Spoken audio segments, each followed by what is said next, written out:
Okay, so hello guys. In this video, I'll be reviewing the Lollipop Beta ROM for the Zenfone 5.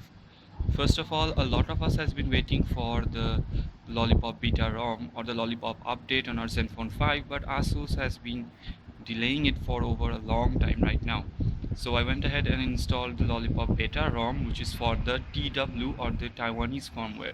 So I had a WW or a worldwide firmware, but I had to reflash it to TW firmware and then install the Lollipop Beta update. The instruction for that will be down below in the description. You can go and head over to the blog of a friend of mine and you can find all the download links there too. So first of all, I'll show you how the ROM looks, and then I'll tell you about the three biggest disadvantages or the bugs in this ROM, which is a big problem right now. So first of all, as you can see, I replaced the home launcher, so it's actually not the Asus launcher. As you can see, it's a Google Now launcher. So well, you have this type of stuff or the new notification bar of Lollipop. You head over to the lock screen and you get the other type of stuff and the lock screen notifications, etc. So you can swipe up to unlock, or you can swipe down to actually show you all your notifications. You can double tap on a notification and head over into the application.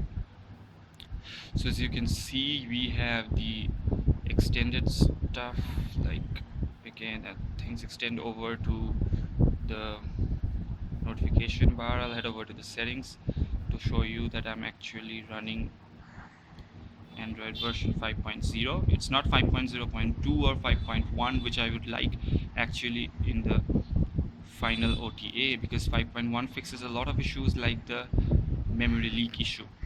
So I'll head over to apps and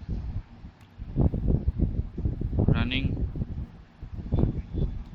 to show you how much RAM I have free. So I have 898 MB of free RAM, as you can see. So these are the cached processes. I'll show you the running processes. There you go. I have so many processes running. Of course, I have root. As you can see, I'm running the Greenify app. The instructions for rooting the Lollipop ROM and the link for that will also be down below in the description. It's a very easy method, and so you can follow that to root your ROM or the Lollipop ROM. So now let's talk about the three bugs. The first bug is like the volume on the Zenfone 5 on the Kitkat firmware was already not that good enough, and this just destroys it much more. It's like too low right now, like you can't even listen to the music, as you can see.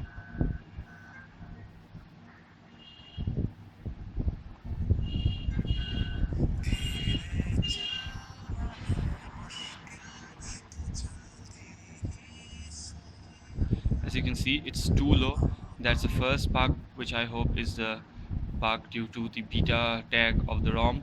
The second is the battery drain. There's a huge battery drain.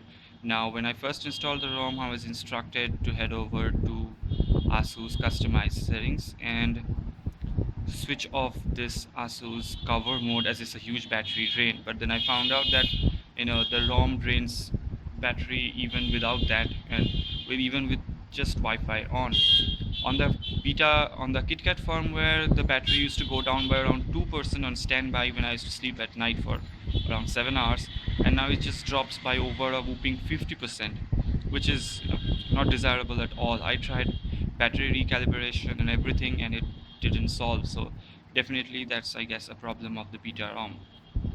Okay, the third is the proximity sensor.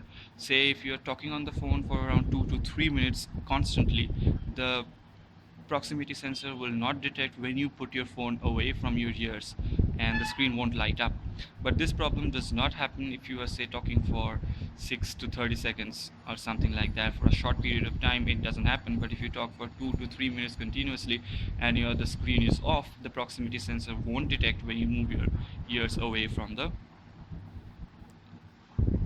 phone.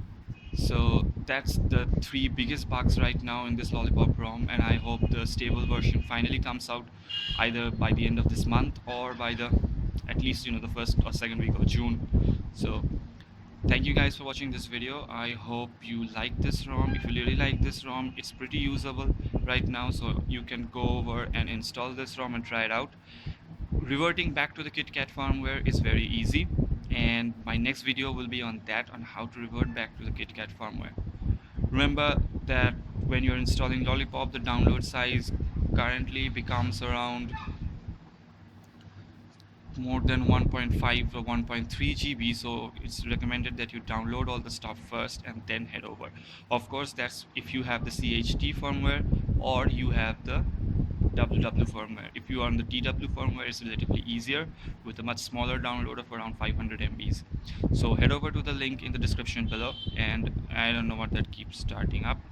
Head over to the links in the description below, and you can have a text-based tutorial there with all the ADB commands and everything, and all the download links right there. So thank you guys for watching this video, and if you liked it, give a thumbs up and subscribe this channel for more videos as to how to revert back to KitKat, how to root your KitKat ROM, etc.